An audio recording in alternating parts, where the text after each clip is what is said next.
खान साहब ने आज मीडिया से गुफ्तगू करते हुए ISPR के बयान पे अपना पहला मौक़िफ़ डायरेक्टली मीडिया को दिया है। खान साहब ने यही कहा है कि मेरे से माफ़ी मांगी जाए बजाय इसके कि मैं माफ़ी मांगूं। हम 9 मई की मजम्मत कर चुके हैं पहले भी, और आज भी हम उसकी मजम्मत करते हैं, लेकिन हमने यही कहा है ये किसने करवाया, ये खान साहब को 9 मई को किसकी साजिश पे गिरफ्तार करने की कोशिश की गई, गिरफ्तार करवा के किसने हुक्म किया था, इसी तशद्दुद पुरतशद्दुद तरीके से गिरफ्तार करना किसका ऑर्डर था, इस पे एक रद्द अमल आना वो नहीं किसी सूरत तशद्दुद पे हो सकता था।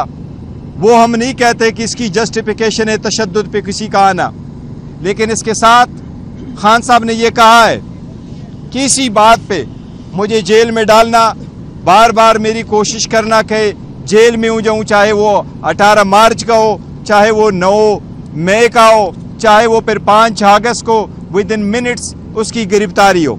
इसलिए खान साहब ने कहा है कि मेरे से माफ़ी मांगी जाए बजाय इसके कि मैं किसी इवेंट पे माफ़ी मांगूं। खान साहब ने बड़ा कंसर्न शो किया है जो टैक्स कलेक्शन है। इसी तरीके से IMF के प्रोग्राम पे एक तशवीश का इजहार किया है। आल्दो हम बहुत कोशिश कर रहे हैं कि मुल्क आगे की तरफ बढ़े, इकानमी मुल्क बेहतर हो, आवाम के लिए सहूलतें हो, लेकिन वेल्थ की कलेक्शन क्रिएशन नहीं हो रही। टैक्स कलेक्शन हो लेकिन आवाम पे बर्डन पड़े, इसकी खान साहब ने बड़ी तशवीश का इजहार किया है। इस बात का भी इजहार किया है कि जो एब्सोल्यूट पावर होता है वो बंदे को करप्ट करता है। कोशिश की जा रही है कि सारे ताकतों का सरचश्मा ताकतवर लोग हो। इसलिए खान साहब ने इस पर तशवीश का इजहार किया है कि रूल ऑफ लॉ हो तो टैक्स कलेक्शन भी होंगे, इकानमी भी होगी और पॉलिटिकल स्टेबिलिटी होगी तो मुल्क की तरक्की भी होगी। इन चीज़ों के अलावा न मुल्क की तरक्की हो सकती है, न मुल्क आगे की तरफ बढ़ सकता है। आप जलसे की इजाज़त नहीं देते एक स्पेसिफिक पॉलिटिकल पार्टी को जो पाकिस्तान तहरीक इंसाफ है या उसके अलायंस है। आप कन्वेंशन की इजाज़त नहीं देते हो, आप रैली की इजाज़त नहीं देते हो।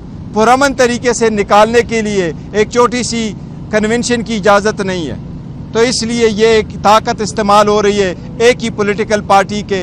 इसको आप पॉलिटिकल स्टेबिलिटी की तरफ एक कदम नहीं कह सकते, ये इंस्टेबिलिटी क्रिएट करता है। और ये वही पॉइंट है जो IMF ने अपने रिपोर्ट में तस्करा किया है। खान साहब ने आज काकड़ की स्टेटमेंट पे जो फॉर्म 47 से रिलेटेड है उस पे भी खान साहब ने डायरेक्शन दी है कि कोर्ट में एक पिटीशन फाइल करेंगे। जो हमने पहली स्टेटमेंट दी थी और पिटीशन सुप्रीम कोर्ट में फाइल हो चुके थे फॉर्म 45 और 47 से रिलेटेड, उसमें इसको भी हम इंक्लूड करेंगे। आज हम आपको ये बताएं कि बारहा हम अदलिया को कहते हैं कि हमें आपका एहतराम है और आप पे एतमाद है, लेकिन जितने तेज़ी के साथ खान साहब के ख़िलाफ़ ट्रायल चलते रहे, 5 दिनों में 3 कन्विक्शनें हुई, इसी तरह खान साहब को रिलीफ देने की कोशिश कभी नहीं की गई, बल्कि खान साहब का जो राइट भी बनता है उसको भी नहीं सुना जाता। अब कल इद्दत वाले केस की हेयरिंग है।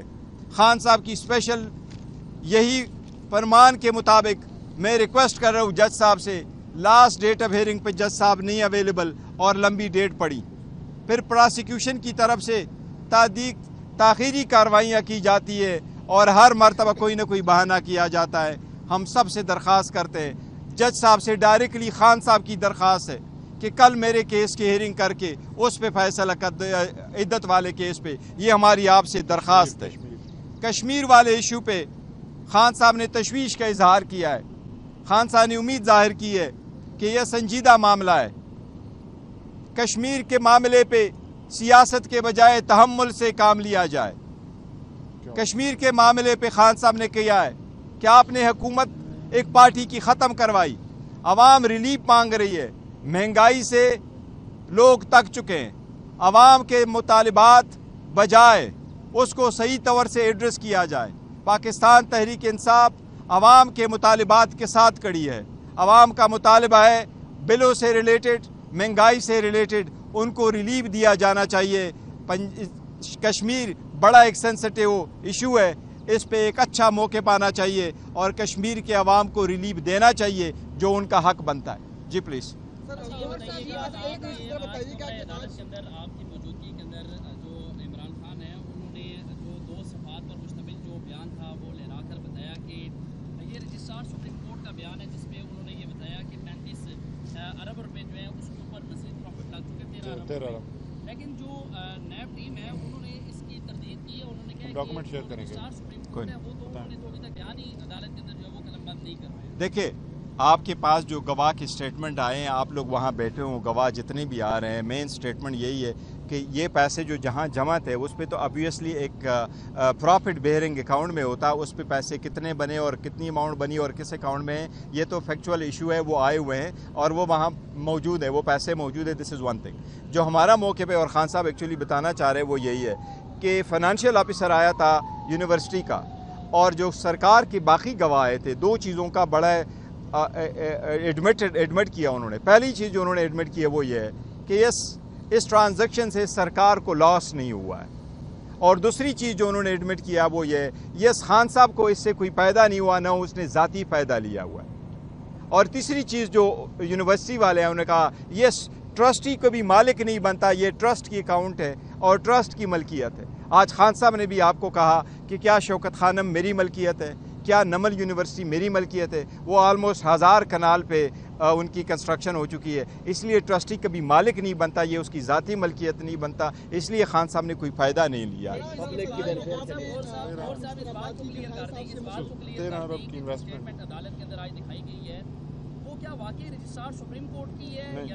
دیکھیں میں نے وہ سٹیٹمنٹ نہیں دیکھی کہ وہ رجسٹرار سپریم کورٹ کی نہیں، انہوں نے سٹیٹمنٹ دکھائی ہے، میں نے دیکھی نہیں ہے کہ وہ رجسٹرار سپریم کورٹ ایویڈنس کے لیے آئے ہیں یا نہیں آئے، اگر ان کی لسٹ پہ موجود ہے تو وہ آئیں گے، لیکن میں کہتا ہوں جو پوائنٹ انہوں نے ریز کرنا تھا وہ یہ خان صاحب نے فائدہ نہیں لیا ذاتی، خان صاحب کی ملکیت نہیں ہے، اسٹیٹ کو نقصان نہیں ہوا، خان صاحب ٹرسٹی ہیں، اونر نہیں ہے۔ جی پلیز سوال میں یہ تھا کہ آپ نے تو مختلف باتیں کی، نون لیگ چاہتے ہیں کہ مذاکرات ہو، راز نواز صاحب نے کل کہا ہے کہ نواز شریف بھی تیار ہے، تو مذاکرات کے حوالے سے خان صاحب نے کیا کہا اور کیا بنیں گے آپ؟ دیکھیں خان صاحب کی مذاکرات کے سلسلے میں آج بھی وہی پیغام ہے کہ میں پہلے کہہ چکا ہوں، ڈائیلاگ ہونے چاہیے، لیکن ڈائیلاگ میں کر رہا ہوں، میں ڈیل نہیں کر رہا، اور جب ہم ڈائیلاگ کر رہے ہیں تو پاکستان کے لیے ہی کر رہے ہیں، نہیں ذاتی مفادات اور اناروں کے لیے کر رہے ہیں۔ اس بات کا ضرور ایک ہے کہ رانا ثناء اللہ نے جو سٹیٹمنٹ دی ہے یہ اس بات کا موقف ہے کہ وہ ایک بھی چیز مان چکا ہے کہ یس خان صاحب ایک حقیقت ہے، پاکستان تحریک انصاف حقیقت ہے،